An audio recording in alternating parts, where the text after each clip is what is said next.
Hallelujah, praise the Lord. இந்த நாளிலும் கூட தேவ ஆலோசனைக்காக தெரிந்து கொள்ளப்பட்ட வேத பகுதி ஏசாயா 30வது அதிகாரம். ஏசாயா 30வது அதிகாரம் 21வது வசனம். நீங்கள் வலது புறமாய் சாயும் போதும் இடது புறமாய் சாயும் போதும் வழி இதுவே, இதிலே நடவுங்கள் என்று உங்களுக்கு பின்னாலே சொல்லும் வார்த்தையை உங்கள் காதுகள் கேட்கும். வலது புறமாய் சாயும் போதும் இடது புறமாய் சாயும் போதும் வழி இதுவே, இதிலே நடவுங்கள் என்று உங்களுக்கு பின்னாலே சொல்லும் வார்த்தையை உங்கள் காதுகள் கேட்கும். இந்த மாதிரி ஆலோசனையை தேவன் அநேக நேரத்தில் நமக்கு கொடுத்துருக்கிறாரு. அதாவது இந்த வலது புறமாய் சாயும் போதும் இடது புறமாய் சாயும் போதும் அப்படின்ற மாதிரி நம்ம வாழ்க்கையில் எத்தனையோ சூழ்நிலைகள் வந்தது உண்டு. நம்ம ஒரு தவறான வழியை செலக்ட் பண்ணுற மாதிரி சில நேரங்கள் வந்தது உண்டு. அந்த நேரத்துலலாம் நமக்கு இப்படிப்பட்டதான சத்தம் தொனிக்கிறத நம்ம கேட்க முடியும். வழி இதுவே, இதிலே நடவுங்கள் என்று உங்களுக்கு பின்னாலே சொல்லும் வார்த்தையை உங்கள் காதுகள் கேட்கும். எத்தனையோ சூழ்நிலைகளில் நம்ம திகைத்து நிற்கிற நேரங்களிலெல்லாம் எப்படி போகிறோம், இந்த வழியா அந்த வழியான்னு நம்ம திணறி இருக்கும்போது, ஆண்டவரே ஒரு அடையாளத்தை காட்டுங்க, இதுதான் உமக்கு சித்தமா அப்படின்னு நம்ம கேட்கும்போது அந்த வழியை ஆண்டவர் திறந்து கொடுக்கும் பொழுது, நம்ம அந்த வழியில் நம்ம போகும் பொழுது அது ஆசீர்வாதமாய் தேவன் மாற்றி கொடுக்கிறார். ஆனால் நம்முடைய காதுகள் எப்படியா இருக்கிறது? கேட்கக்கூடிய காதுகளாக இருக்குதா? சில நேரத்தில் நம்முடைய அந்த வலதுபுறமாய் சாய்கிற அனுபவமாக இருந்தாலும் இடதுபுறமாய் சாய்ந்து போகிறதான அனுபவமாக இருந்தாலும் ஒருவேளை அது நமக்கு பிரியமான ஒரு காரியமாக இருக்குமானால் சில நேரங்களில் நம்முடைய காதுகள் அடைக்கப்பட்டு விடும். அப்படிப்பட்ட நேரங்களில் தேவனுடைய வார்த்தை நம்ம காதில் கேட்குமா அப்படின்னா கேட்காது. ஏன்னா நம்முடைய விருப்பம் அந்த இடத்துல மேலோங்கி நிற்கிறத நம்ம பார்க்க முடியும்.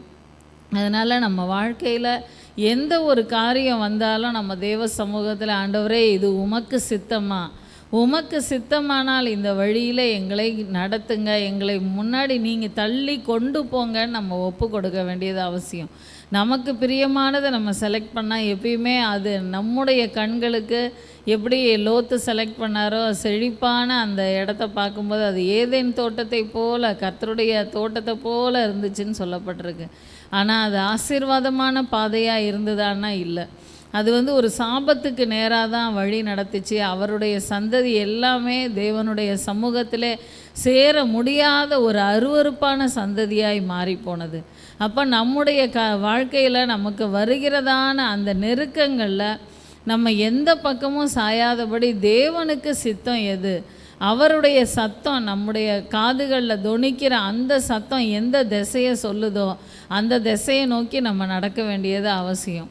நம்ம வேதத்திலே பார்க்குறோம், செங்கடலுக்கு முன்பாக இஸ்ரவேல் ஜனங்கள் நிற்கும்போது மோசையை பார்த்து ஜனங்கள் எல்லாம் அவ்வளோ அவங்க இது பண்ணுறாங்க, பிரச்சனை பண்ணுறாங்க, இந்த கடலில் விழுந்து சாகிறதுக்கா அப்படின்ற மாதிரிலாம் மோசையிட்ட அவ்வளோ பிரச்சனை பண்ணுறாங்க. ஏன்னா வழி இல்லை, திரும்பி போனால் மறுபடி அவங்களால நம்ம ஜெயிக்கப்பட்டுருவோம், நம்ம தோக்கடிக்கப்பட்டுருவோம், திரும்பி அடிமையாக தான் போனோம்.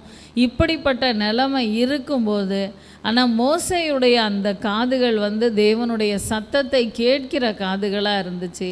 அதனால் அந்த இடத்துல பார்த்திங்கன்னா அவர் அந்த சத்தத்தை கேட்டு ஆண்டவர் அந்த கோலை நீட்டு, சமுத்திரத்துக்கு நேராக நீட்டு அப்படின்னு சொன்ன உடனே அவர் நீட்டும் பொழுது தேவனுடைய கீழ்காற்றை வீச பண்ணி அந்த சமுத்திரத்தையே தேவன் ரெண்டாக பிளக்க பண்ணி அந்த இடத்துல வழியே இல்லை அப்படின்னு சொன்ன அந்த இடத்துல தேவன் வழியை உண்டு பண்ணினார்.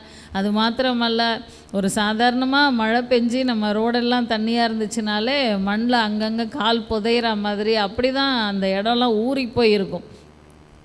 ஆனால் அந்த செங்கடலுக்குள்ளே தேவன் பாதையை உண்டு பண்ணும் பொழுது தன்னுடைய பிள்ளைகள் கடக்க வேண்டும் என்பதற்காக தேவன் அப்படியே அந்த உலர்ந்த தரை வழியாக கடக்க பண்ணினார் அப்படின்னு சொல்லப்பட்டிருக்கு.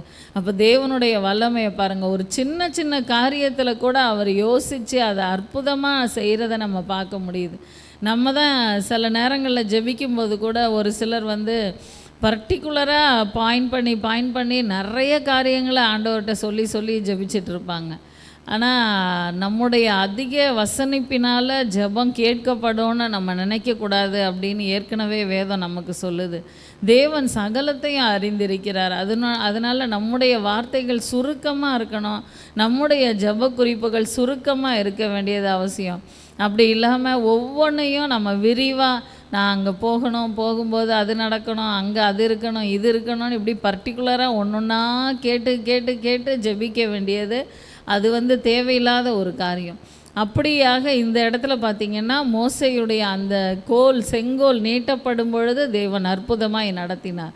அந்த கேட்கிறதான காதுகள் மோசைக்கு அந்த இடத்துல இருந்துச்சு. அந்த பின்னாலே சொல்லும் வார்த்தையை அந்த இடத்துல சரியானபடி மோசையினுடைய காதுகள் கேட்டுச்சு. அதை அவர் சொல்லும் பொழுது ஜனங்களும் அந்த இடத்துல கீழ்ப்படிஞ்சு, அந்த இடத்துல ஒருவேளை ஜனங்களும் கூட ஒரு பாதி அவிசுவாசமான நிலைமையில இருந்தாலும் செங்கடல் மூடிரும் அப்படி இப்படின்னு ஒரு அவிசுவாசம் பற்ற இருந்தாங்கன்னா அந்த இடத்துல மோசைக்கு பின்னாடி போயிருக்க மாட்டாங்க. ஆனால் ஜனங்களுக்குள்ளேயும் தேவன் ஒரு விசுவாசமுள்ள இருதயத்தை கட்டளையிட்டார். மோசையை சொல்லும்போது அந்த இடத்துல அவங்க துணிவாக அந்த செங்கடலுக்குள்ளே இறங்கி அந்த பாதையை அவங்க கடந்து போனாங்க. அது மாதிரி நம்முடைய வாழ்க்கையிலும் கூட சில நேரங்களில் இது வழியே இல்லைன்னு நம்ம நினைக்கிற இடங்களில் தேவனுடைய வார்த்தை துணிக்கும், இதுதான் வழி, இதில் போ அப்படின்னு சொல்லிட்டு. அப்படி சொல்லும் பொழுது நம்ம அதுக்கு ஒரு சில நேரங்களில் நம்ம ஆண்டவர்கிட்ட அடையாளத்தை கேட்டுட்டு முன்னோக்கி போக வேண்டியது அவசியம். அப்படி இல்லாதபடி இருக்கிற சூழ்நிலையை பார்த்து நம்ம பயந்துக்கிட்டு இருக்கக்கூடாது. 1 நாளாகமம் 14வது அதிகாரம் 14வது வசனம். 1 நாளாகமம் 14வது அதிகாரம் 14வது வசனம்.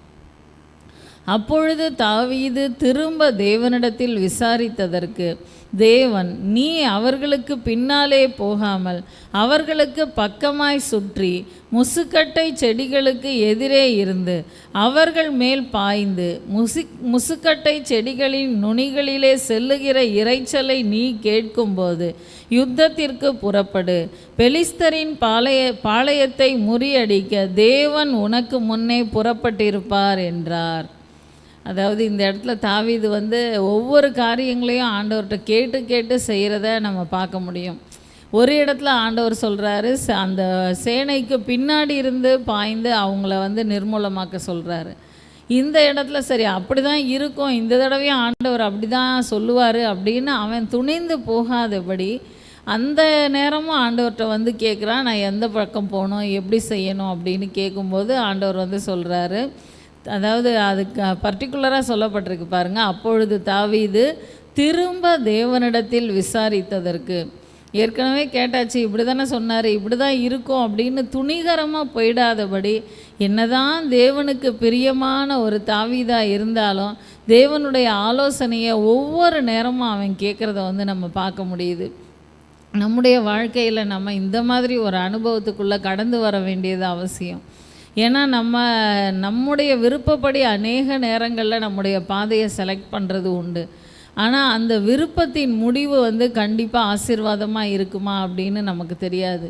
ஏன்னா எல்லாருடைய விருப்பங்களும் அது சரியான விருப்பமாக, தேவனுக்குரிய அந்த சித்தத்திற்குரிய விருப்பமா அப்படின்னா சொல்ல முடியாது. நம்ம பார்வைக்கு செழிப்பான ஒரு காரியத்தை தான் நம்ம செலக்ட் பண்ணுவோம். அதனால் நம்முடைய விருப்பத்துக்கு நம்ம முக்கியத்துவம் கொடுக்கவே கூடாது. இந்த இடத்துல பாருங்கள், திரும்ப தேவனிடத்தில் விசாரித்ததற்கு தேவன், நீ அவர்களுக்கு பின்னாலே போகாமல் அவர்களுக்கு பக்கமாய் சுற்றி முசுக்கட்டை செடிகளுக்கு எதிரே இருந்து அவர்கள் மேல் பாய்ந்து, அந்த இடத்துல அந்த பக்கமாய் சுற்றி அவர்களுக்கு முன்னாடி போ, அவர்கள் மேல் பாய்ந்து அந்த சேனையை நீ நிர்மூலமாக்கி போடுவ அப்படின்னு ஆண்டவர் வார்த்தையை தொடர்ந்து சொல்கிறத பார்க்க முடியுது. இன்னொன்று அந்த சொல்கிறார் ஆண்டவர், முசுக்கட்டை செடிகளின் நுனிகளிலே செல்லுகிற இரைச்சலை நீ கேட்கும்போது யுத்தத்திற்கு புறப்படு அப்படின்னு சொல்லப்பட்டிருக்கு. அதாவது அந்த செடிகளுடைய அந்த நுனிகளில் செல்லுகிற இரைச்சல், அந்த காற்று அடிக்கும்போது வர்ற சாதாரண ஒரு சத்தம் போல தான் அது இருக்கும். ஆனாலும் தேவனுடைய சத்தம் எது, தேவனுடைய அந்த இரைச்சல் எது அப்படின்னு கண்டறிகிற ஒரு இருதயம் வேணும். அந்த இருதயம் தாவீதுக்கு இருந்துச்சு. அது சரியான நேரத்தில் அவன் அந்த சேனைக்கு முன்னாடி பாய்ந்தான். அதே போல் ஆண்டவர் வந்து உனக்கு முன்னே புறப்பட்டிருப்பார் அப்படின்னு அந்த வார்த்தை சொல்லப்பட்டிருக்கு இல்லையா. அந்த பாளையத்தை முறியடிக்கிறது நீ இல்லை, உனக்கு முன்னாடி ஆண்டவர் புறப்பட்டிருப்பார் அப்படின்னு வார்த்தை சொல்லுது. அதே மாதிரி நம்முடைய வாழ்க்கையில் கூட நம்ம சில நேரம் நம்ம தான் இதை செய்ய போகிறோம்னு பயந்துக்கிட்டே இருப்போம். ஆனால் ஆண்டவர் வந்து அவர் தான் செய்ய போகிறாரு, நம்மளை ஒரு கருவியாக மட்டும்தான் பயன்படுத்துகிறார். அநேக நேரத்தில் தேவனுடைய வார்த்தையை கொடுக்கும் பொழுது இதை வந்து காண முடியும். நம்ம எவ்வளோ பயந்துக்கிட்டு இருந்தாலும் பயம் இருக்க வேண்டியது அவசியம். தேவ சமூகத்தில் தேவனுக்கு முன்பாக அந்த தேவனுக்கு பயப்படுகிற பயம் நமக்கு வேணும். ஆனால் துணிகரமாக தேவனுடைய வார்த்தையை கொடுக்காதபடி பயத்தோடு கூட தேவ சமூகத்தில் நிற்கும் பொழுது தேவன் அநேக நேரத்தில் அற்புதமான வார்த்தைகளை கொண்டு பேசுகிறத நம்ம பார்க்க முடியும். அப்போ பேசுகிறது நீங்கள் அல்ல, உங்களிலிருந்து பரிசுத்த ஆவியே பேசுகிறவர் அப்படின்ற அந்த வேத வசனத்தின்படியாக தேவன் தான் பேசுகிறாரு. நம்மளை சும்மா பொம்மை மாதிரி இந்த இடத்துல நிற்க வச்சு நம்ம வாயை அசைச்சிட்ருக்காரு அப்படின்றத நம்ம பார்க்க முடியும். அதே மாதிரி இந்த இடத்துல பார்த்திங்கன்னா அந்த பாளையத்தை முறியடிக்க கர்த்தர் உனக்கு முன்னே புறப்பட்டிருப்பார் அப்படின்ற வார்த்தை தாவீதுக்கு வருது. தாவீது எவ்வளோதான் ஒரு பெரிய யுத்த வீரனாக இருந்தாலும் கூட அவனுடைய அந்த திறமைகள் மட்டுமல்ல, தேவனுடைய வல்லமை இணையாட்டால் அந்த இடத்துல ஜெயிக்கவே முடியாது. அப்போ ஆண்டவர் கிருபையாக அந்த மாதிரி நடத்துகிறாரு. அடுத்து பாருங்கள், 16-17 வசனங்களை வாசிப்போம். தேவன் தனக்கு கற்பித்தபடியே தாவீது செய்தபோது பெலிஸ்தரின் இராணுவத்தை கிபியோன் துவக்கி காசேர் மட்டும் முறியடித்தார்கள். அப்படியே தாவீதின் கீர்த்தி சகல தேசங்களிலும் பிரசித்தமாகி அவனுக்கு பயப்படுகிற பயத்தை கர்த்தர் சகல ஜாதிகளின் மேலும் வரப்பண்ணினார். ஹல்லேலூயா. அதாவது கர்த்தருக்கு பயப்படுகிற பயம் இருக்கிற தாவீது சரியாக கர்த்தருடைய வார்த்தையை கேட்டு அவன் செய்யும் பொழுது ஆண்டவர் அவனுக்காக வைராக்கியம் பாராட்டி ஆண்டவர் செய்கிற காரியத்தை பாருங்கள். தாவீதின் கீர்த்தி சகல தேசங்களிலும் பிரசித்தமாகுது. அது மட்டும் இல்லை, அவனுக்கு பயப்படுகிற பயத்தை கர்த்தர் சகல ஜாதிகளின் மேலும் வரப்பண்ணினார். அவனுக்கு பயப்படுற பயம், தாவீது ஒரு பெரிய ஆள், பெரிய யுத்த வீரன்னு ஜாதிகளுக்குள்ளே பரவக்கூடிய அளவுக்கு தேவன் வந்து அந்த கீர்த்தியை பரவ பண்ணுறார். அப்போ இது வந்து யாரும் வந்து சொல்லி இப்போல்லாம் வந்து எவ்வளவோ இந்த அட்வர்டைஸ்மெண்ட்லாம் பெருகிருச்சு. ஒரு ப்ராடக்ட் விற்கணுன்னா எவ்வளவோ விளம்பரம் பண்ணுறாங்க. நம்ம பிள்ளைங்களும் தொடர்ந்து அந்த விளம்பரங்களை பார்க்கும்போது வாங்கி தான் பார்ப்போமே அப்படின்னு அந்த ப்ராடக்டை வாங்குகிற மாதிரி நிலைமைகள் வருது. அந்த மாதிரி தான் இந்த நாட்களில் பேர் வந்து அவங்க விளம்பரப்படுத்துகிறாங்க. ஆனால் தாவீது ஒரு பெரிய யுத்த வீரன், அவனுக்கு முன்னாடி நிற்க முடியாது. அவனுக்கு பயப்படுற பயம் சகல ஜாதிகளிலும் வரக்கூடிய அளவுக்கு தேவன் அந்த இடத்துல பரவ செய்தார் அப்படின்னு சொல்லப்பட்டிருக்கு.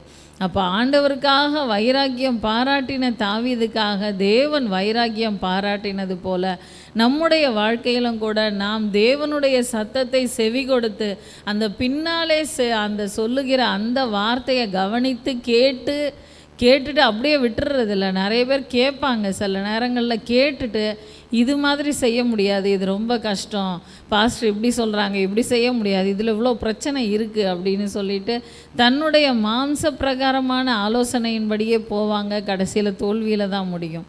அதனால் அப்படி இல்லாதபடி தேவனுடைய சத்தத்தை கேட்கிறவர்களாக நம்ம காணப்படணும். ஒரு மருத்துவர் ஒருத்தரை பற்றி நம்ம பார்ப்போம். அதாவது அமெரிக்காவில் சாக்ஸ் அப்படின்ற ஒரு டாக்டர் இருந்தார். அவருக்கு வந்து அந்த மூளையில் கட்டி ஏற்பட்டு அநேக பேஷண்ட்ஸ் இறக்கிறத பார்க்குறாரு. அந்த மூளையில் கட்டி ஏற்பட்ட உடனே எத்தனையோ பாதிப்புகள் வருது. அந்த கட்டியை வந்து அகற்ற முடியாத ஒரு நிலைமை. இப்படிப்பட்ட காரியங்கள்னால ஜனங்கள் மறிக்கிறத பார்க்கும்போது யாராவது ஒருத்தர் இதுக்கு மருந்து கண்டுபிடிச்சா நல்லா இருக்குமே அப்படின்னு அவருக்கு தோணிக்கிட்டே இருந்துச்சு. அப்படியே நாட்கள் போயிட்டே இருக்கு. அவரும் இளம் மருத்துவராக இருந்தவர் கொஞ்சம் கொஞ்சமாக வளர்ந்துக்கிட்டே இருக்கார். அப்போது அந்த மூளை சம்பந்தமான டாக்டரை சந்திக்கக்கூடிய வாய்ப்பு அவருக்கு வருது. அவர் இங்கிலாந்து தேசத்தில் இருக்கார். அவர் பேர் டாக்டர் விக்டர் அப்படின்னு சொல்லிட்டு. அப்போ அந்த டாக்டர் விக்டரை பார்க்கும்போது அவர் அந்த மூளைக்குரிய ஆராய்ச்சிகளை தான் பண்ணிக்கிட்டு இருக்கார். அப்படின்னும்போது இவர் தன்னுடைய வாஞ்சையை அவர்கிட்ட சொல்கிறார். இந்த மூளையில் கட்டி வந்து நிறைய பேர் மறித்து போகிறத கேட்கும்போது எனக்கு ரொம்ப இதாக இருக்குது, அதுக்கு மருந்து கண்டுபிடிக்கணும் அப்படின்ற ஒரு விருப்பம் இருக்குது அப்படின்னும்போது அவர் அப்போ வாங்க நம்ம 2 பேரும் இணைந்து ஏதாவது செய்வோம் அப்படின்ற மாதிரி அவர் சொல்கிறாரு. ஆனால் அதுக்கு முன்னாடி ஒரு காரியத்தையும் ஸ்டடீஸையும் நான் கம்ப்ளீட் பண்ண வேண்டியிருக்கு. நியூயார்க்கில் ஆப்ரேஷனுக்கு உள்ள சில ஸ்டடீஸ் இருக்குது, இன்னும் அதை முடிச்சுட்டு நான் திரும்பி வரேன் அப்படின்னு சொல்கிறாரு. அதுக்கப்புறமா அந்த ஸ்டடீஸை முடிக்கிறாரு. அதுக்கப்புறமா இந்த டாக்டர் விக்டரோடு இணைந்து அவர் செய்யும் பொழுது அந்த கட்டியை அகற்ற முடியும், மூளையில் வரக்கூடிய கட்டியை ஆப்ரேஷன் மூலமாக அப்படின்னு சொல்லி அவங்க குரங்குகளுக்கு அந்த மாதிரிலாம் ஆராய்ச்சி பண்ணி கண்டுபிடிச்சி அதுக்கப்புறமா அதை குறித்து அறிவிப்பு கொடுக்குறாங்க. யாராவது ஒருத்தர் இந்த கட்டியோடு வந்தால் அதை அகற்றி அதை சோதனையில் ஜெயிக்கிறத பார்க்க முடியும் அப்படின்னு சொல்லும்போது ஜனங்களெல்லாம் பரியாசம் பண்ண தான் செய்கிறாங்க.